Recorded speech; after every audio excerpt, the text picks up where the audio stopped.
Hello ನಮಸ್ತೆ, ಹೊಸ ವಿಡಿಯೋಗೆ ಸ್ವಾಗತ. ಮನೆಯಲ್ಲೇ ಒತ್ತು ಸಾವಿಗೆ ಹೇಗೆ ಮಾಡುವುದೆಂದು ನೋಡೋಣ. ಮೊದಲಿಗೆ ಮಂಗಳೂರು ಕುಚ್ಚಲಕ್ಕಿಯನ್ನು 8 ಗಂಟೆ ಕಾಲ ನೆನೆಸಿಡಬೇಕು. ನೆನೆಸಿಟ್ಟ ಅಕ್ಕಿಯನ್ನು ನುಣ್ಣಗೆ ರುಬ್ಬಬೇಕು. ರುಬ್ಬಿದ ಹಿಟ್ಟನ್ನು ಒಂದು ಪಾತ್ರೆಗೆ ಹಾಕಿ ಗ್ಯಾಸಿನ ಮೇಲೆ ಇಟ್ಟು ಗಟ್ಟಿಯಾಗುವವರೆಗೂ ತಿರುವಬೇಕು. ಗಟ್ಟಿಯಾದ ಹಿಟ್ಟನ್ನು ಸ್ವಲ್ಪ ಆರಿದ ನಂತರ ಇಡ್ಲಿ ಬೇಯಿಸುವ ಪಾತ್ರೆಯಲ್ಲಿ ಉಂಡೆ ಕಟ್ಟಿ ಇಡಬೇಕು. ಈಗ ಅದನ್ನು ನಾನು 30 ನಿಮಿಷ ಬೇಯಿಸಿಕೊಂಡಿದ್ದೀನಿ.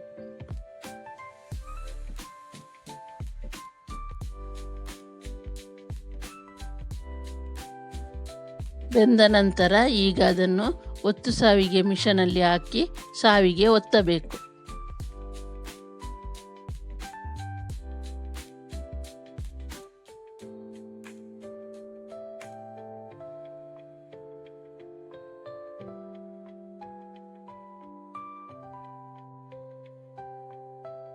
ಈಗ ಒತ್ತು ಸಾವಿಗೆ ರೆಡಿಯಾಗಿದೆ. ಈಗ ಇದನ್ನು ತೆಂಗಿನ ಹಾಲಲ್ಲೂ ತಿನ್ನಬಹುದು, ಇಲ್ಲಾಂದರೆ ಚಿಕನ್ ಸಾರಲ್ಲೂ ತಿನ್ನಬಹುದು. ಈ ವಿಡಿಯೋ ಇಷ್ಟವಾದಲ್ಲಿ ಲೈಕ್ ಮಾಡಿ, ಶೇರ್ ಮಾಡಿ, ಸಬ್ಸ್ಕ್ರೈಬ್ ಮಾಡಿ.